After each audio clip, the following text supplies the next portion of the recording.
I knew people died in mountains long before I had my accident. I sort of understood you were playing a game for very high stakes, and you might not actually have a choice over your fate. You like to think you control the odds by your judgment and by your skill, and it's not exactly true. The climber, Joe Simpson, was 25 when he had an accident that nearly killed him. He wrote a book, Touching the Void, about his extraordinary battle to survive. Now he is going back to the mountain that first inspired him to climb, to tell a story that has haunted him since he was a boy. It is the tale of a great adventure that, just like his, turned into a terrifying test of endurance. When I was 14, I read a story that stayed with me for the rest of my life. It was the story of Tony Kurtz. It says so many things about friendship, courage, and the strength of the human spirit. It inspired me to climb. In many ways, it's my story. We thought it was worth risking everything. And we did.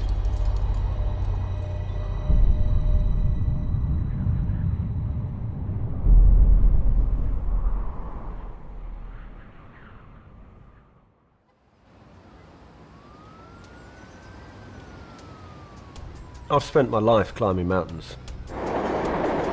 Climbed difficult mountains, climbed easy mountains. I've climbed all over the world.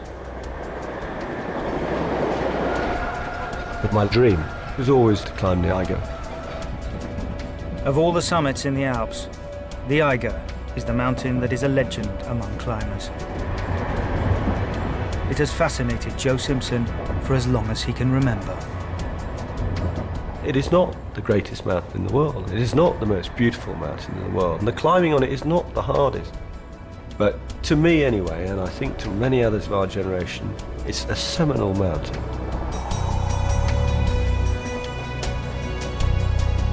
And it has a sort of hypnotic power about it. It has an atmosphere, something truly intimidating. This brooding presence. The first time you see it, you just look up, and you just think, good God. From the east, west, and south, the Eiger looks like any other mountain. It is its north face that makes it a legend. A 6,000-foot vertical wall of rock and ice, it is a place that never gets the sun. And standing exposed to every storm sweeping into the Alps, it is a mountain where the weather can change with breathtaking speed. I've seen it happen. I've seen the face turn into a maelstrom of rockfall and avalanches, the like of which I've never witnessed on any mountain in my life. There's something else extraordinary about it that almost heightens the sense of danger. You are so close to luxurious hotels, to people having fun. You can hear the excited chatter of tourists getting on and off the trains and drinking their beers. You can see them, and they can see you.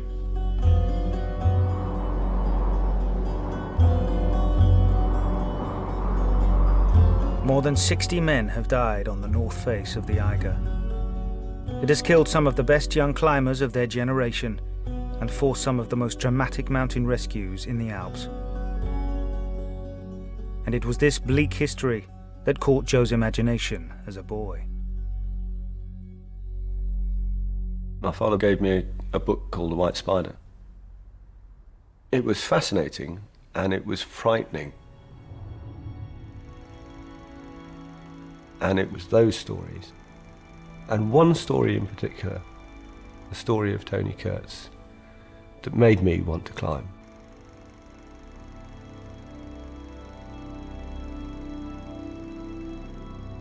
There's a picture of Kurtz sitting in a meadow in the summer of 1936. This smiling young man looking at you from the past, and he was just a vibrant, energetic, ambitious young climber. It was just absolute excitement. It's what he lived for. But this is not just a story that inspired Joe to climb. 11 years after reading of what happened to Kurtz on the Eiger, Joe had a climbing accident in Peru that nearly killed him. And what has haunted him ever since is that in strange and disturbing ways, his accident echoed the story of his childhood hero. Kurtz was always there. Kurtz was always this figure. But what happened to me in Peru led me back to him.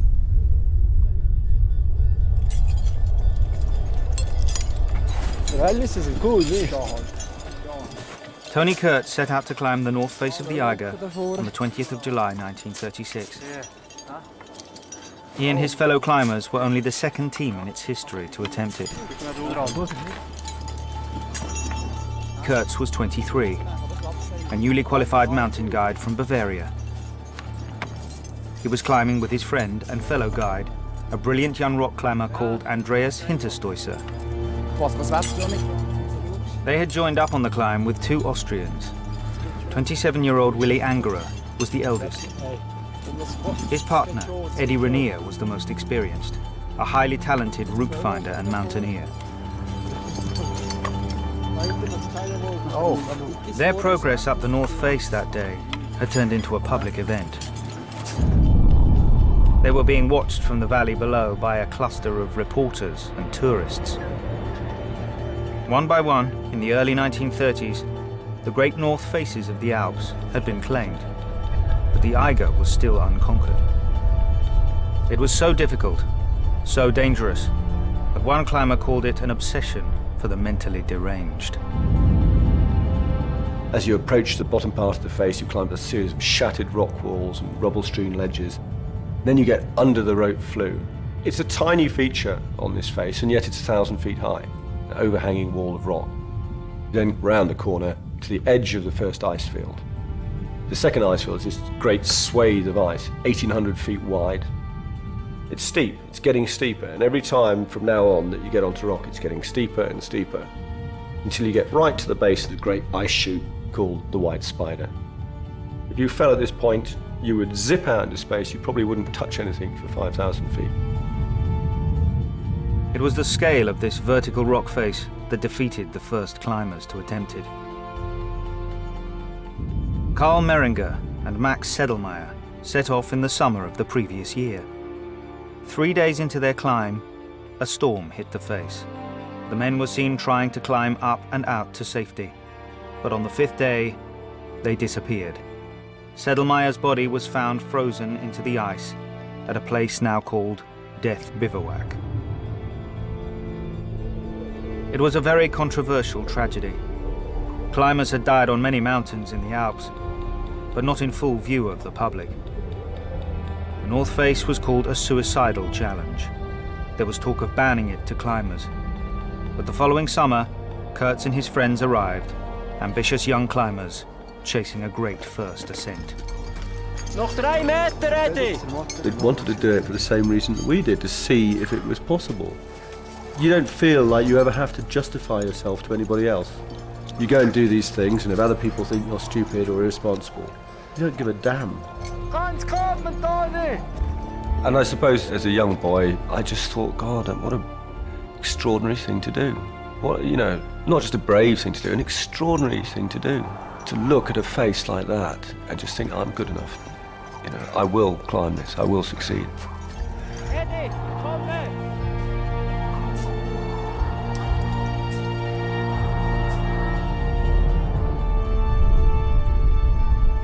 But there was a reason people said the North Face was impossible. Confidence and optimism do not protect you on this mountain. And what happened to these 4 young climbers over the next 5 days proved beyond doubt that the Eiger was every bit as frightening as its reputation suggested.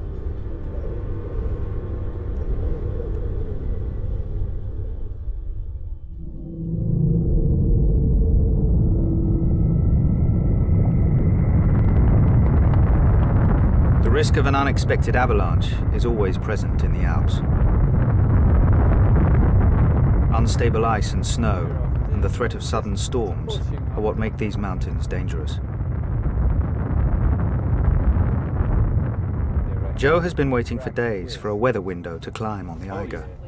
Local mountain guides advised that heavy snowfall and the unpredictable weather made it too great a risk for him and his climbing partner Cubby.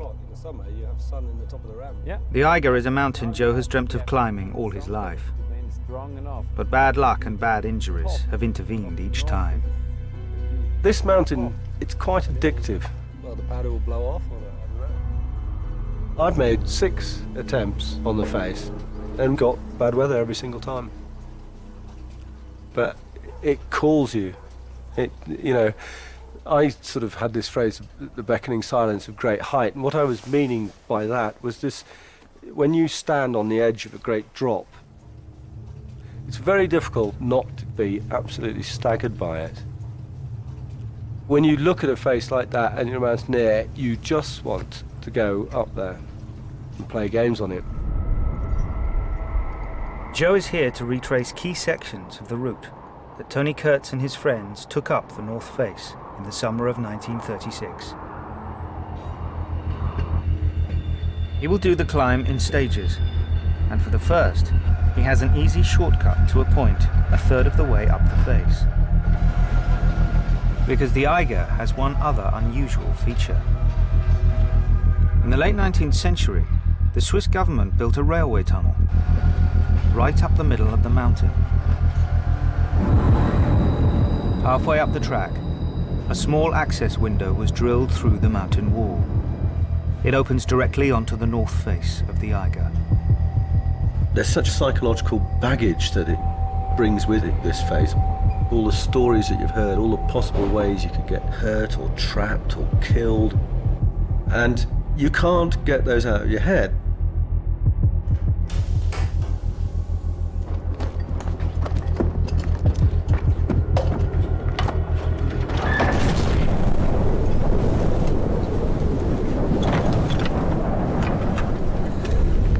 It's quite a sort of surreal sensation starting a climb like this. I mean, it's not often that you cart a nice warm train and then just suddenly step out of a tunnel and you're just 1,500 feet up the north face of the Eiger.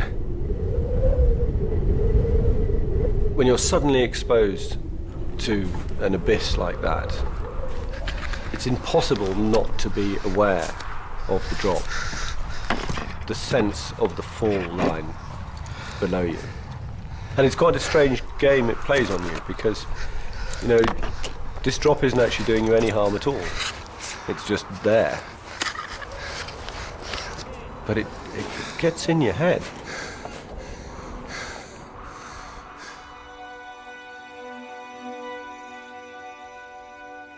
About the same time I started reading the story of Tony Kurtz, I started rock climbing. It was just like, that's what I've been looking for. And I found that although it was a bit frightening, if you knew what you were doing, you could get rid of the fear. That was almost an addiction, really. It always had to have that mixture of apprehension and exhilaration, fear and excitement. And then you want to test yourself more and more. You want to go and do a first ascent, go and climb something at the extreme ability that you have. That's how you lived. And I didn't really realize how obsessive I became until many years later when my mother had died. I was given a bundle of postcards that I'd sent to her 20 years or so before, and I didn't recognize my former self. So it was this utterly driven person who was completely obsessed. There was nothing on the cards about anything other than mountains and grades and routes, which would have meant absolutely nothing to my parents. And it was all written in tiny letters all around a postcard. There was only a little square in the middle for the address. Perhaps you have to become a little obsessive to do something to that degree.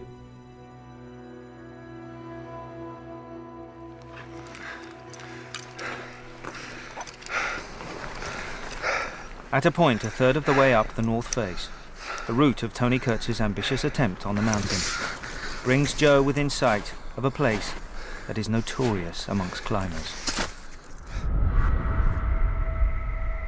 At first, Kurtz and his 3 friends made rapid progress up the face, climbing 1,500 feet on the morning of their first day. But then they were stopped in their tracks by a smooth slab of polished rock. Tony.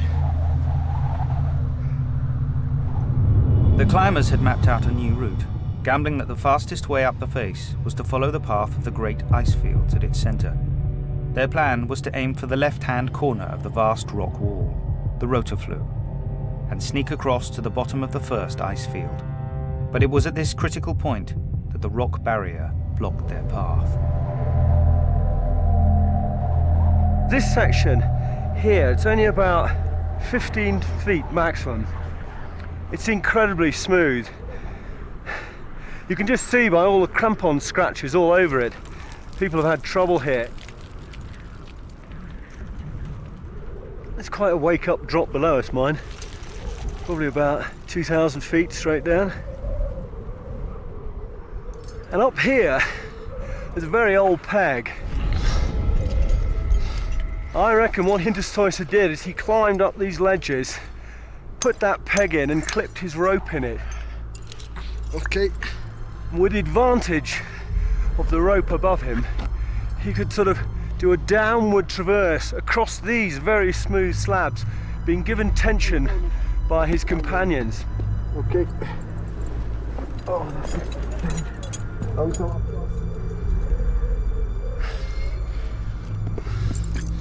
Hinterstoicer knew he was the best rock climber there. He was the only one who could do this. But if he falls off, he's going to take a huge swing and be hanging underneath.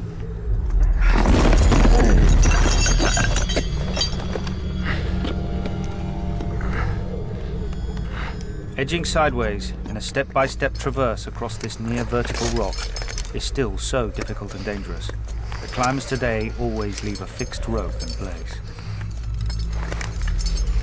But Hinterstoicer was climbing rock no one had touched before, and he was climbing into the unknown. He had no way of telling what lay out of sight around the corner.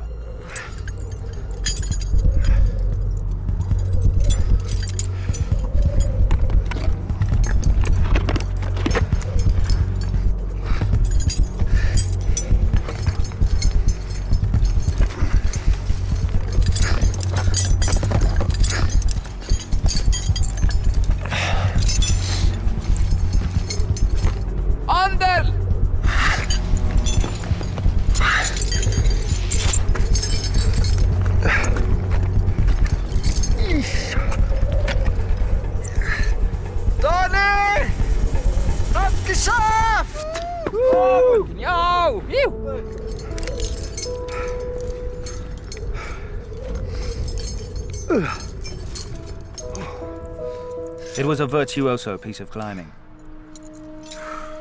Crossing this 100-foot stretch of rock had unlocked the heart of the face. With the security of the rope in place, his friends could cross one by one. And all of them knew it was possible that nothing as difficult as this lay between them and the summit. Hey, super! Wow! Yoo-hoo! Billy, come! They set off on a great adventure. They believed in themselves, and they proved through their own brilliance they were capable of doing this. Gut gemacht. Super. That's what I loved about climbing. It's about having fun. It's about living to the full. I look at Kurtz, and it's almost like seeing back to when you were 20 years old.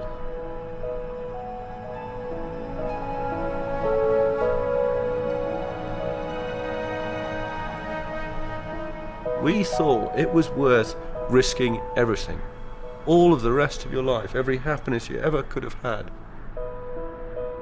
and all the experiences you have in all the countries and on all the mountains. They change who you are. and they mould who you are, and it becomes something that's life-enhancing and life-defining.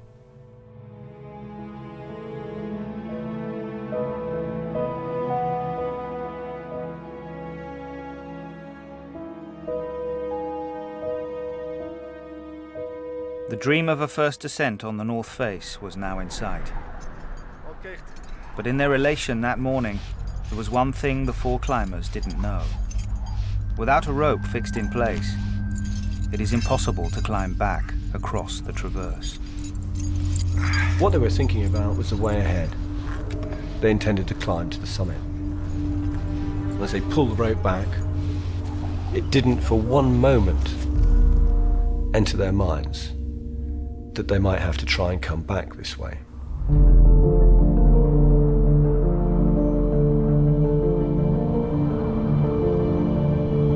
3,000 feet up the north face of the Eiger, the terrain changes. A massive ice field extends across the width of the rock face at the halfway point of the climb. And with it comes a new danger. Because beyond the sheer scale of the face and the potential to get trapped by bad weather, there's another menace always present on this mountain.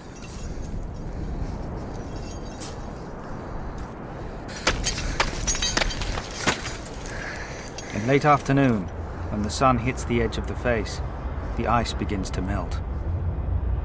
Thousands of loose rocks frozen into the ice field over the years start to work loose. And when they fall, they come down with incredible speed. Achtung, Steine! You look up. Thrum, thrum, thrum. Bzz, bzz, bzz, bzz. Something the size of half a brick. It's fallen 500 feet through the air, shooting past you. It hits with extraordinary velocity. It won't just break your arm. It'll shatter the bone. Steine! Even noch! The climbers had no helmets, just simple felt hats. Schneller! Hey, Tony, komm! But one by one that afternoon, Tony Kurtz and his friends took their turn to make the 300-foot dash up the first ice field. Achtung, Tony! Stein! Oh!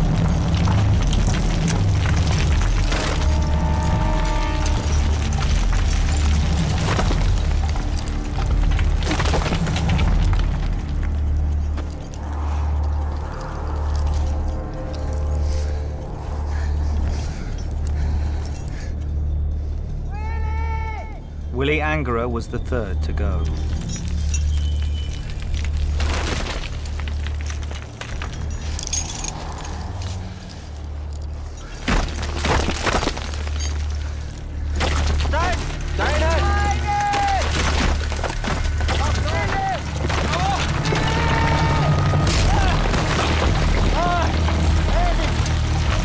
There was just a volley of stones that just came all round them, and none of them were hit, and then Angerer was hit. In that one instance, in that sickening sound of somebody being smashed on the head by a stone, everything would have been suspended for a second.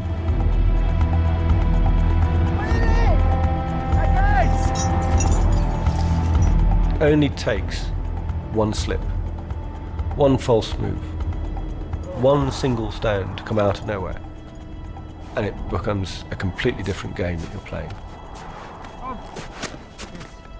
The climbers were more than halfway to the summit of the Eiger. That morning, a great first ascent had seemed within their grasp. But now Willi Angerer had some kind of head injury, and the four friends faced the hardest of choices: whether to push on to the top or turn back to safety.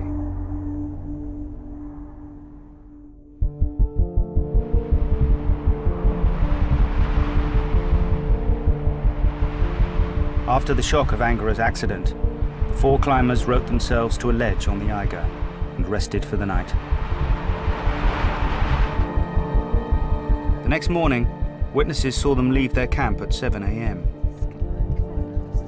Everyone expected them to start down, but instead, they began to climb again.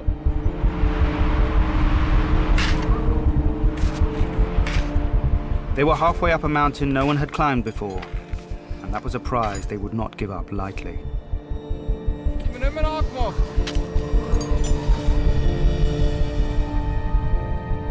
The men had reached the point where the 1,800-foot wide expanse of the second ice field stretches out across the north face.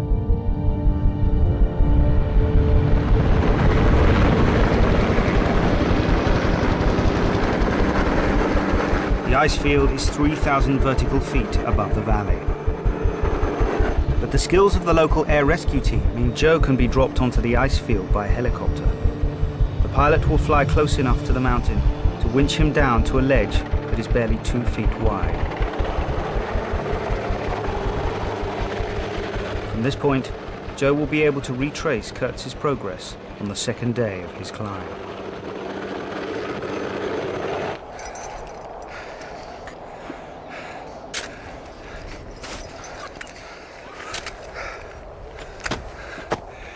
They must have felt pretty good when they got here.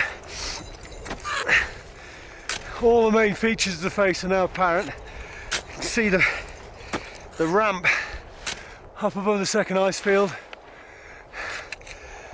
They know from here they should have no problem getting to Sedlmayr and Meiringer's high spot of the year before to Death Bivouac.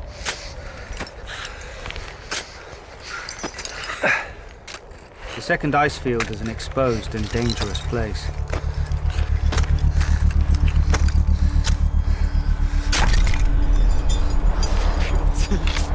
Hinterstoisser and Kurtz knew it was ground they needed to cover as fast as possible. But as the morning wore on, it became clear they had a problem. The injured Willy Angerer was getting slower by the hour. Inside, they would have been thinking, get a move on, get a move on. And by the same degree, Angerer would have known that he's not moving fast enough. It's like you're trying to get to the most important meeting in your life and you're stuck in a traffic jam in the worst possible place. I mean, they still had half the height of the face to go, 3,000 feet above them. That's vertical height. They probably had about 8,000 feet total distance to climb. The four men would have expected to cross the second ice field in 5 or 6 hours. But by the end of the day, they were still making their slow traverse across it. That evening, they made another camp on the ice. Each of them knew the dangers of moving too slowly on this mountain, the risk of getting trapped by bad weather. It was what had killed the first 2 climbers to attempt it. I can imagine what it must have felt like to be Kurtz or Hinterstoisser, the uninjured pair. I would have been thinking, this isn't going to work. You know, we cannot climb this at this speed. We probably have the hardest climbing ahead of us. And maybe in some whispered conversation with my partner, I'd say, look, do you think those 2 can get down on their own? Because we can go on as a pair. And I think Angerer and Rainier couldn't fail to have been aware that things had changed. You have to add something else into this. This is where Sedlmayr and Meiringer had died the year before.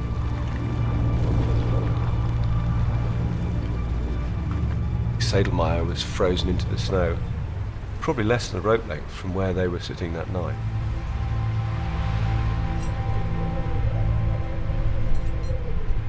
You know, you like to think, as a young man, you control the odds by your judgment and by your skill. And that sort of gives you your sense of invulnerability. And it's not exactly true. Joe was just 2 years older than Kurtz when something happened that changed his life.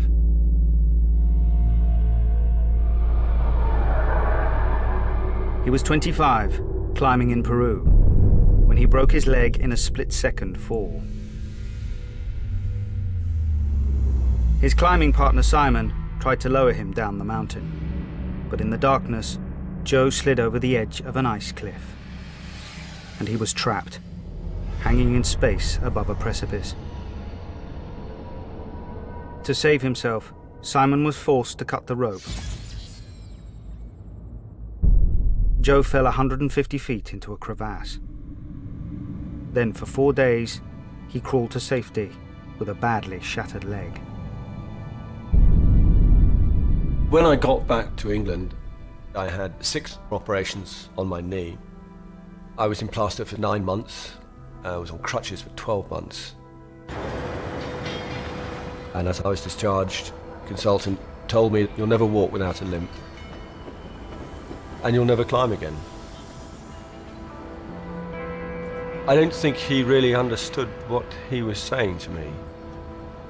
Climbing was my whole life. It was a passion.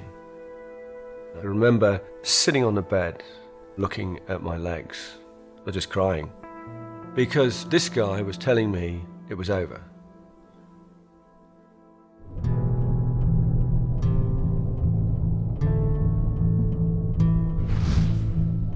So I'd go down to the local swimming pool and just swim and swim. And eventually I got to a point where I was going 5 days a week, and I started getting fitter and fitter and fitter.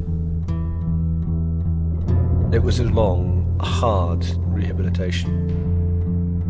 But it was enough, in the end, to start climbing again.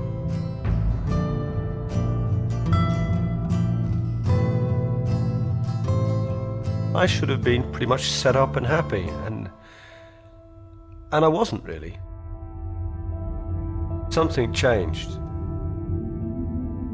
Something inside had been damaged.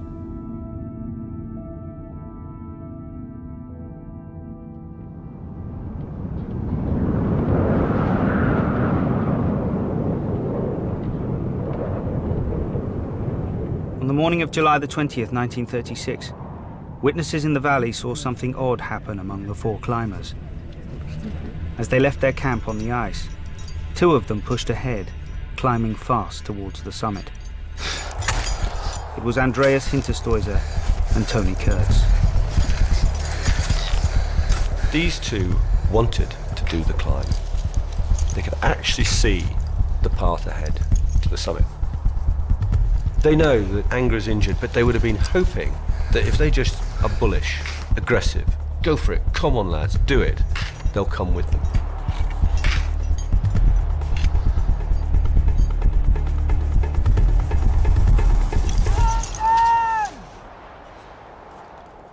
And then they were stopped dead in their tracks. It would have become apparent as soon as they started climbing that Angra wasn't as well as they thought.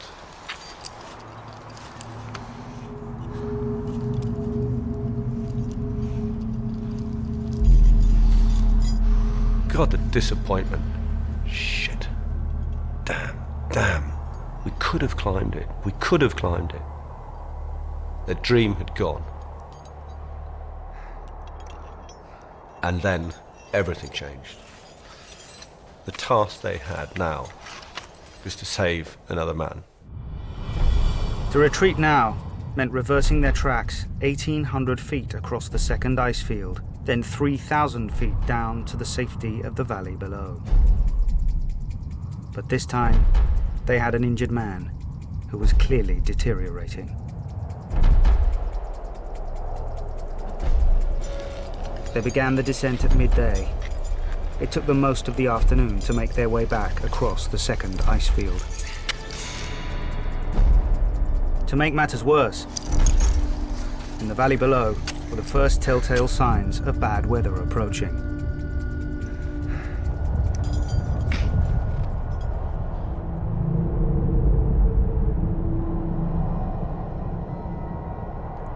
Anderl!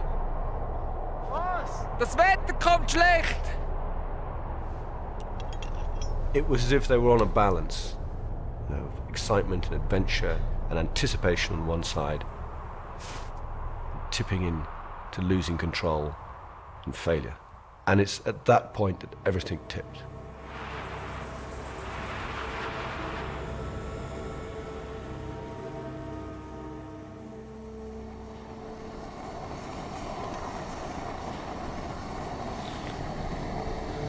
At 8:30 that night, the climbers stopped to rest.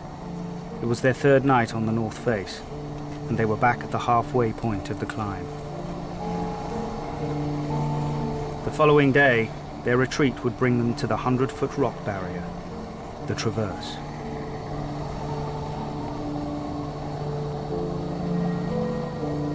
Hinterstoicer, of all people, knew how difficult it had been to climb across the Traverse.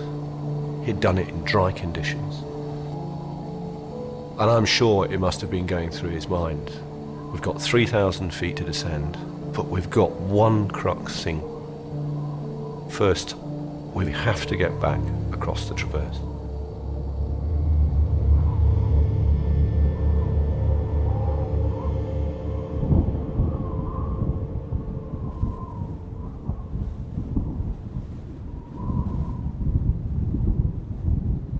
By the morning of the fourth day, the mountain was enveloped in cloud. The temperature was dropping, and water was beginning to pour down the face, freezing in places to the rock around them. The men left the bivouac around 7 a.m., but Angara's condition appeared to be worsening. Their descent of the first ice field that morning was painfully slow. The seriousness of their position would now have struck all of them. They couldn't climb up to safety, and they couldn't climb down. Below them was a 700-foot abyss. They knew if they couldn't get back across the Traverse, they were trapped. What they didn't know was what Hinterstoicer had done the first time wasn't possible in reverse.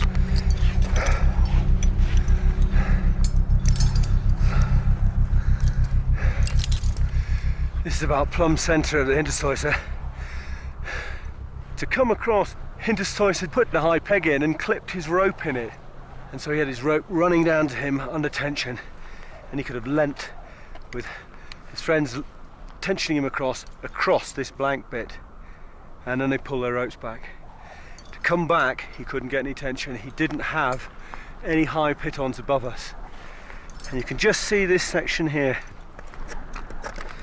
15, 20 feet, it's absolutely ice-worn smooth. There are downward facing ledges, which are tricky enough in these conditions. But if this was ice glazed, it would have been absolutely desperate.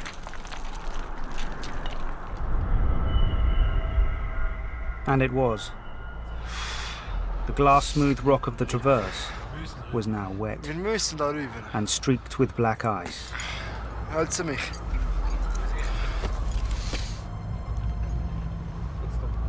Ich kann fast nicht mehr halten.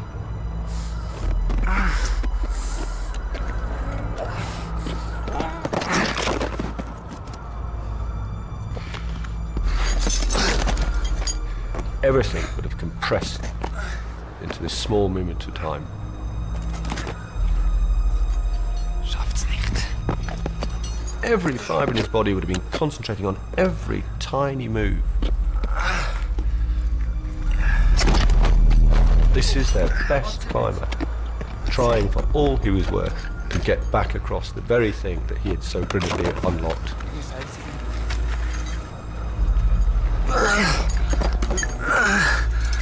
Es ist alles nass. Scheiße. Spent almost 5 hours trying to cross the Traverse.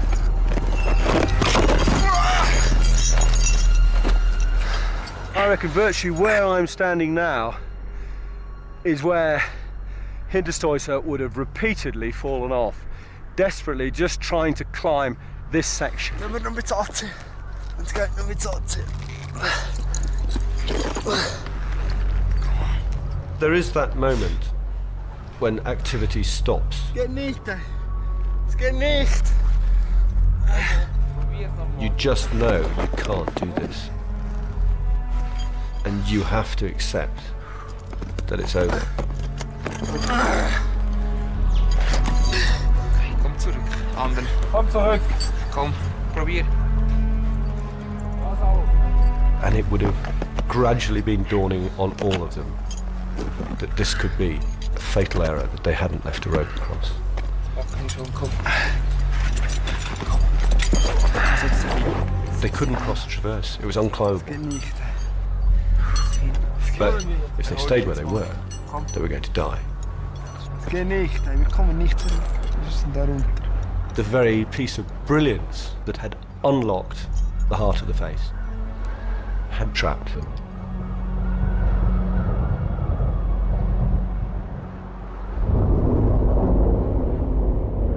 As a storm comes into the face, you can sense it as much as see it. There's this horrible sense of expectancy. The hair on the back of your head starts to rise, and you become incredibly aware that it's about to happen, And then all hell is let loose.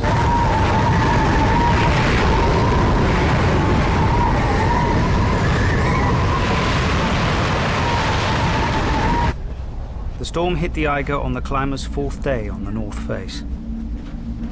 For the watchers in the valley, it was an unsettling reminder of the previous year. Just like the first 2 climbers to attempt it, Kurtz and the others had simply disappeared behind the cloud. Trapped halfway up the mountain, the climbers now knew they couldn't climb up to safety or back across the traverse. It would gradually have dawned on all of them that there was only one option left: to descend the vertical ground below them.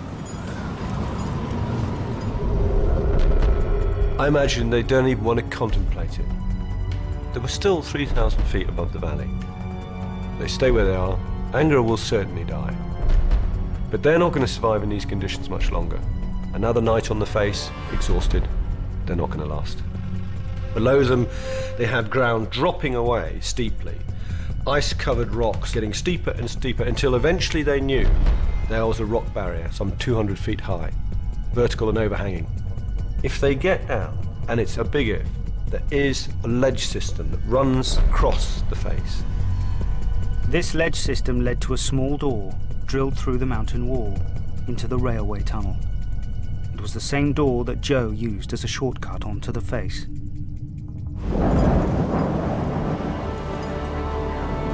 Everything that's been happening to them that day is limiting their options. They had a barely conscious man to try and bring down. And to make matters worse, their line of descent led them directly to the stones and the avalanches that were hurtling down from above. To step out into the face of those avalanches would have seemed suicidal. But there's no other choice.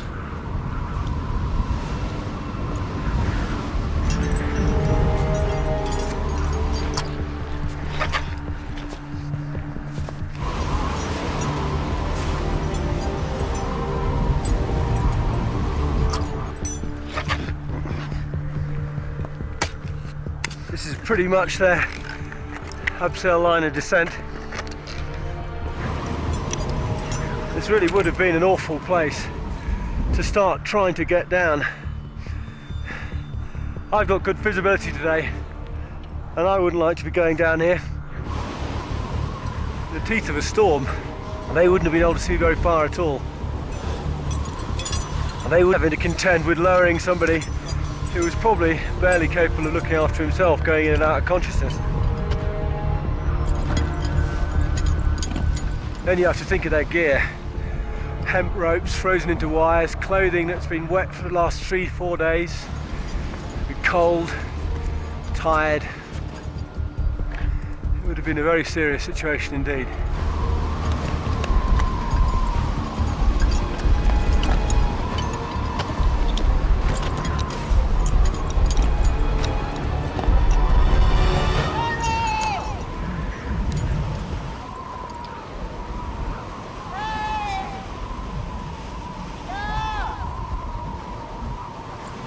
They heard this voice,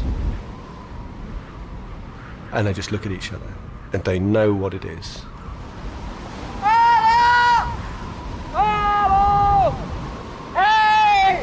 A railway guard had gone down to the tunnel door they were trying to reach, and he was calling out to them in the storm. And they just shouted back, "All's well," which is classic when you think about it. absolutely no mention of the fact they've got a badly injured companion. No mention of how exhausted and how tired they are and the danger they're in. That's a sort of pride, really. They will come down together. They do not need help. But more than anything, their spirits would have just raised at that point. There was someone else there. You just have to do 4 abseils, possibly 5. We'll be having a cup of tea with the guard in 2 hours. It was over.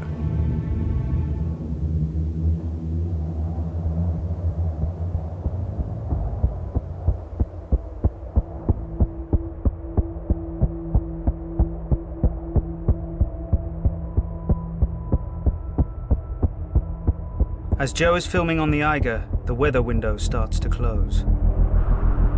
A forecast comes through for heavy snow.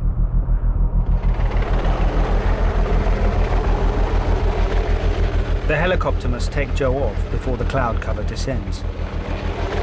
From the narrow ledge on the face, he will have to clip back onto the winch line that is just 5 millimeters thick. It is so thin because if the climber becomes entangled, the pilot will be forced to cut the line.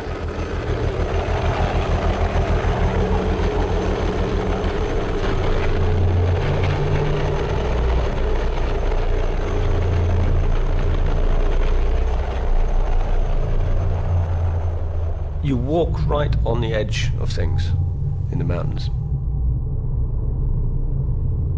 And there's a very fine line between success and disaster, between life and death.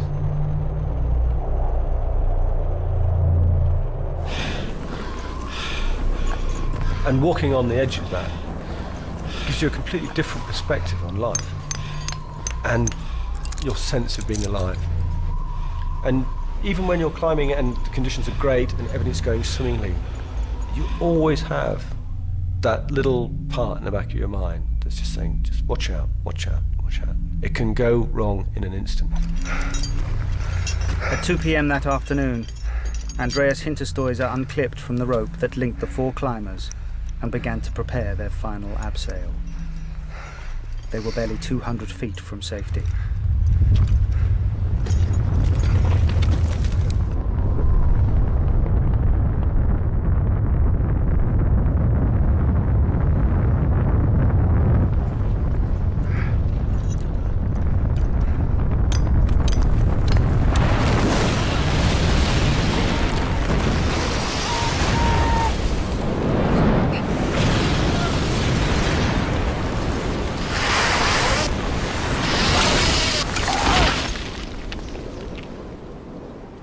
The violence of it, the shock of it, must have been immense.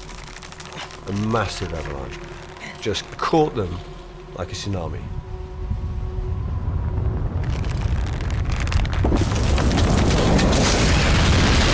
It just blasted Angra and Kurtz straight off the ledge and out into the abyss below. The impact of these two yanked Rainier up against the piton.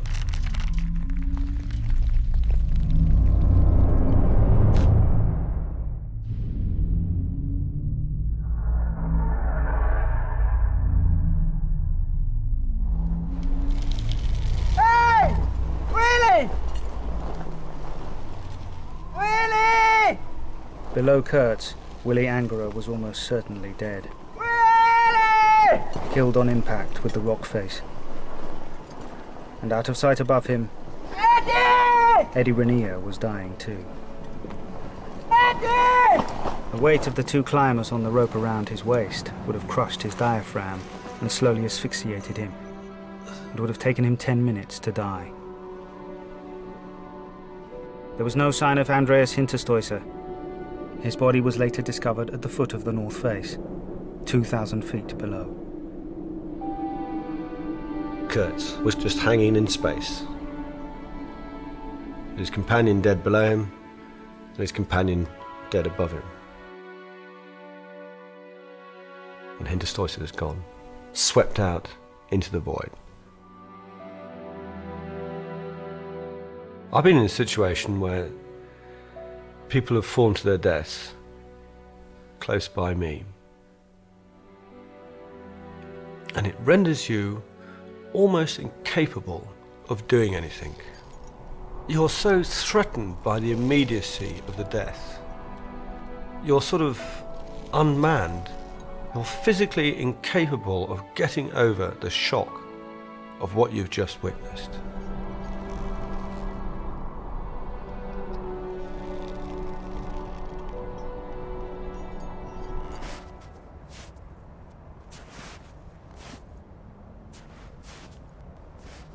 At 3 o'clock that afternoon, the railway guard from the tunnel called down to the mountain guides in the valley. He said he'd gone out to call for the 4 young climbers again, but this time had heard only one voice calling back, crying desperately for help. Within an hour, a rescue party had travelled up the tunnel to the window that led directly onto the north face.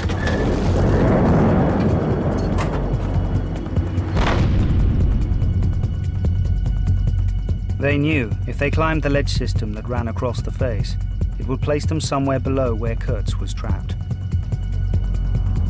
700 feet from the window, they reached a point where they could hear his cries. But Kurtz was out of sight, 150 feet above them. To reach him, they would have to climb a series of vertical and overhanging cliffs in what were now gale force winds.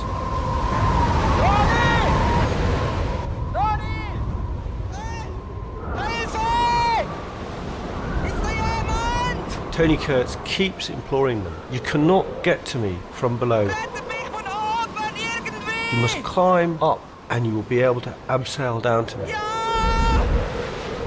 But they can't do it. They can't do it in those conditions. And it's getting on to darkness. They can't afford to be pinned out in the open in this storm. They will die too. And they say to Tony, you have to hang on until the morning. You must hang on.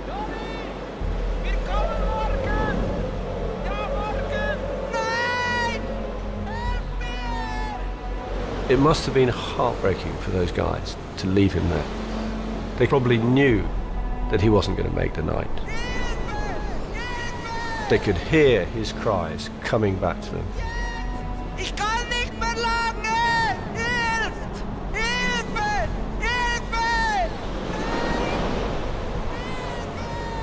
This is a man who would never have asked for rescue in his life. And he was pleading almost childlike for them not to leave him.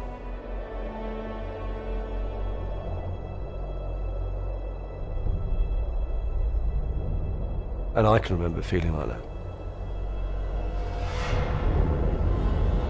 I hung in a very long, dark night. And I can remember just almost being overwhelmed by the loneliness of the situation. The sense of being abandoned.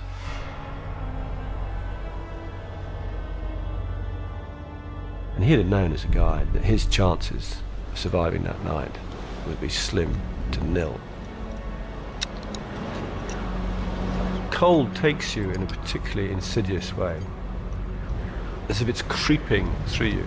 Tentacles of cold are starting to creep through you, starting to slow everything down, to turn things off inside. And the thought of just sleeping is so seductive. It would have been so easy just to let it go. In truth, if my partner hadn't cut the rope, I would have died of cold.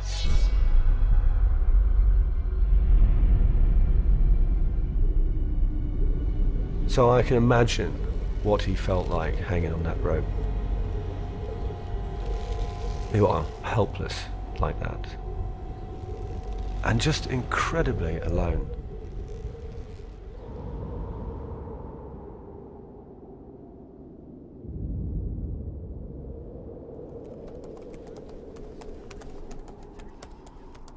I knew people died in mountains long before I had my accident. I sort of understood You were playing a game for very high stakes, and you might not actually have a choice over your fate. But recovering from the accident in Peru, I wrote this book, Touching the Void. In the end, I wrote it in 7 weeks, and I thought if it sold 500 copies, then I would be happy. I discovered I had another talent. But the process of writing made me think too much about what we were doing, about the price some of us were paying for this. I started thinking about the people who died. Some were acquaintances and some were good friends and some were friends I never stopped thinking about. And some died in different ways and some died in inexplicable ways. And often when they died, the first thing you did was you asked how, not why. Because you wanted to know what they did wrong.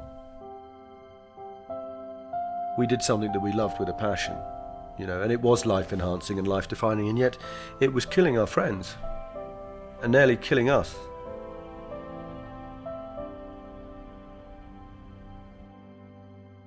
And I suppose when I started writing, I opened a Pandora's box of fears that you could never quite put the lid on.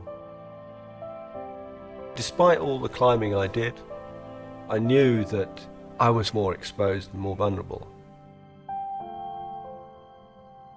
And I suddenly realized my love affair with risk-taking had cooled. I didn't want to play this game anymore.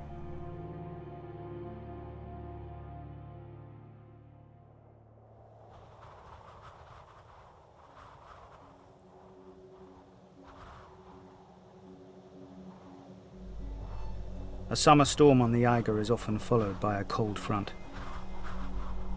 All the water that's been pouring down the face freezes. Ice fills every ledge, crack and foothold, and glazes every surface of the rock.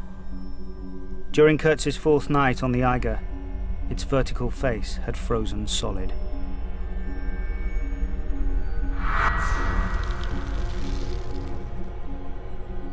I just can't imagine how long that night must have been. What on earth Kurtz did to hold on to life. He'd lost his glove, and his exposed hand was now completely frostbitten. His arm was like a claw.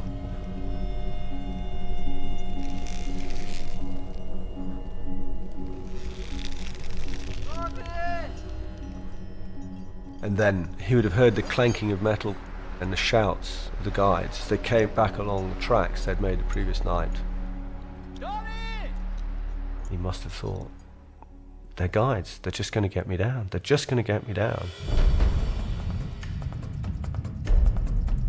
For the second time, the rescue team made it to within 150 feet of Kurtz, but the vertical cliffs above them were now sheathed in millimetre-thick black ice. The rescuers reported that climbing up was impossible. Somehow, they had to find a way to get Kurtz down. But the rope he was hanging on wasn't long enough to reach them. So first, Kurtz had to free himself, and then he had to find more rope. They said to Tony, the only way you can do that is cut Angara free. Angara is hanging below him, frozen to the rock wall. And he's faced with this awful predicament.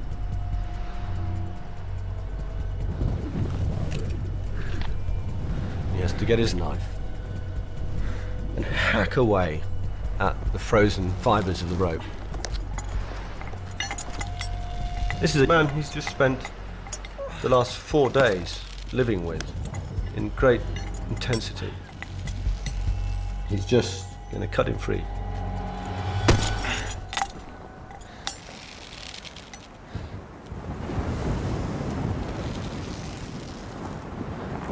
But cutting away Willie Angara was just the start. To make enough rope to reach the rescuers, Kurtz had to climb up and cut away Eddie Rainier too.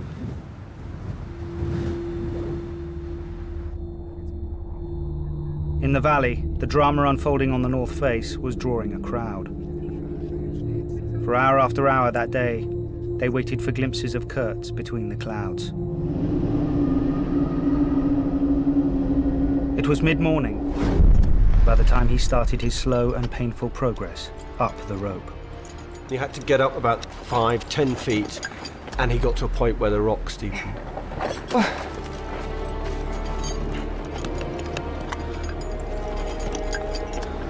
And then he could hand over hand up the rope, using his feet on the rock, get himself up to Rainier. Hey, Eddie! Eddie!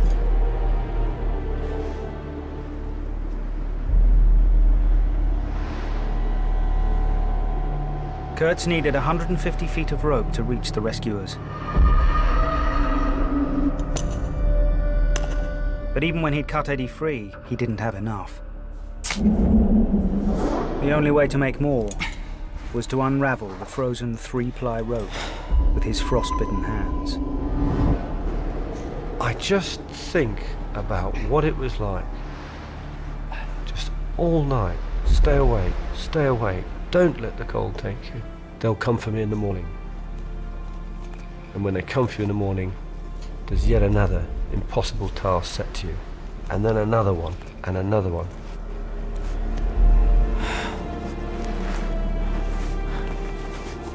That, in a way, haunts me.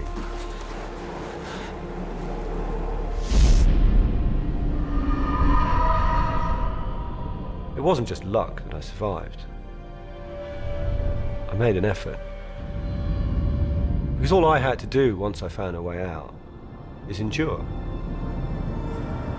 It wasn't easy, but that's all I had to do. So I know what strength of mind it takes to just keep death away.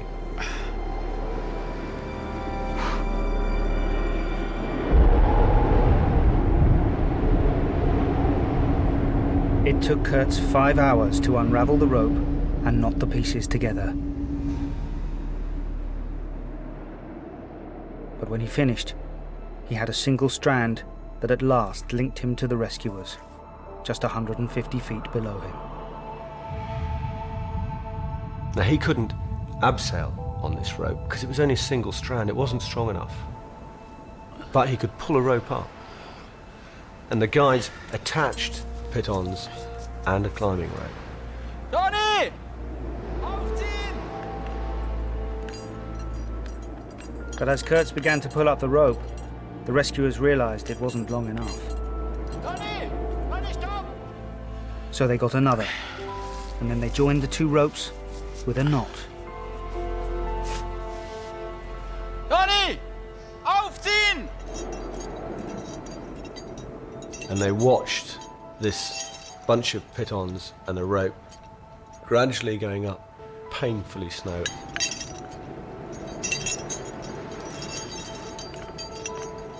All he now had to do, was abseil down to safety.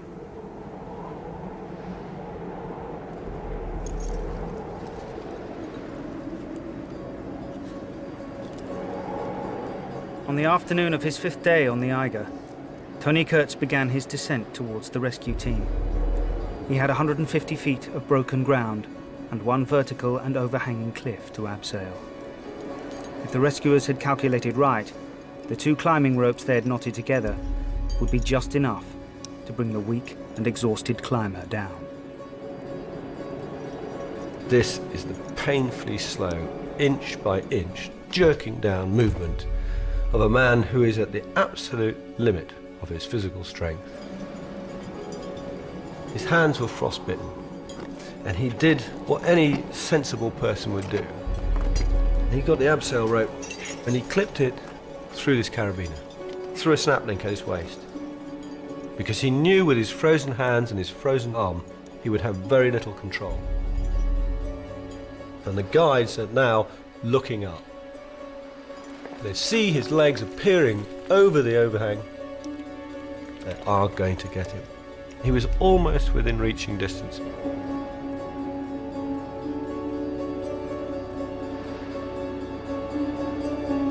But as he starts to come down, he sees the knot joining the two ropes. It's about 50 feet off the ground. And as Kurtz inches down towards safety, he feels below him the knot tight against his fist. And he knows instantly what the problem is.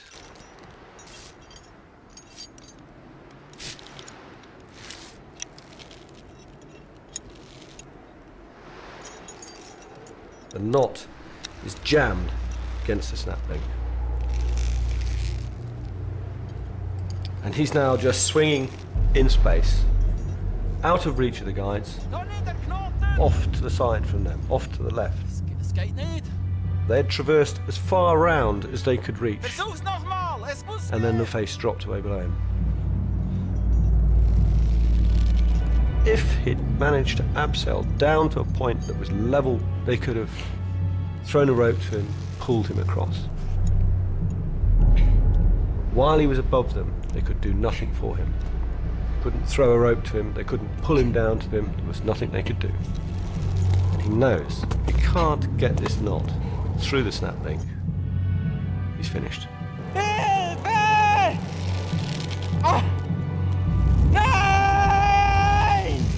And the guides there, helplessly screaming encouragement to him, you can do it, come on, just one more effort. They could hear him mumbling unintelligibly to himself, trying to exhort himself of one last effort to force this knot through. And it wouldn't go.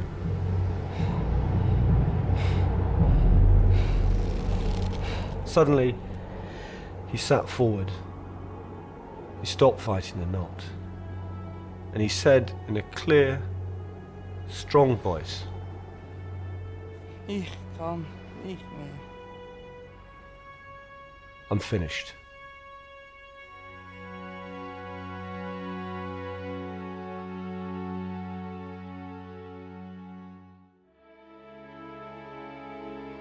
I suppose I look at Tony Kurtz and the manner of his death, and I know that that should have been me, that his story should have been mine. In truth, I should have died on a rope in Peru. And that will never be explainable to me, why I was allowed to live and he wasn't.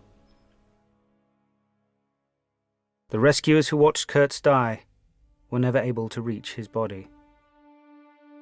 He was finally cut free by a team of mountain guides from Germany, who arrived just too late to help in the rescue.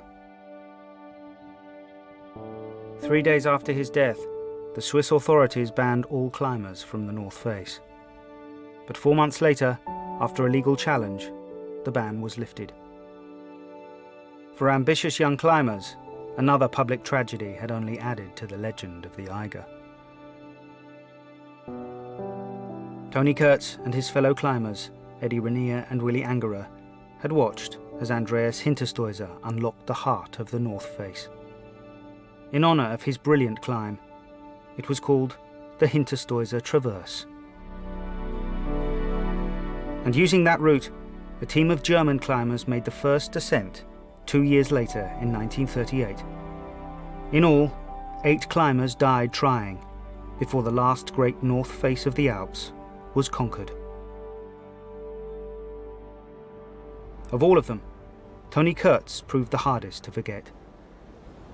As Joe prepared to head home, he made one last climb to look across to the mountain where he died. I read the story of Tony Kurtz at 14. It stuck with me for the rest of my life. That to me just seems the most dreadful way to die. And yet somehow it inspired me. Why on earth would that inspire you to climb? Well, because he never gave up. Right to the end, he thought he could win through. He displayed to me something quite extraordinary about the human spirit. The ability to just, despite anything that's happening to you, to just keep on going.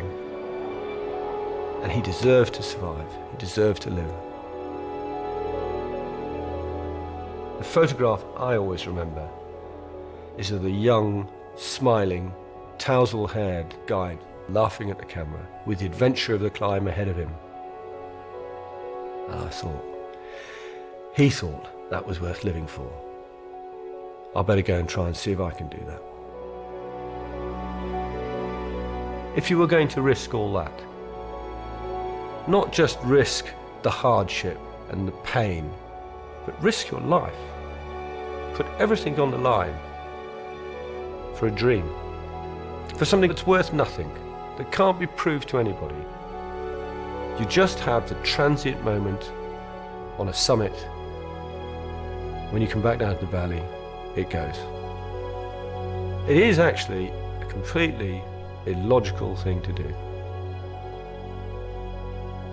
It's not justifiable by any rational terms. That's probably why you do it.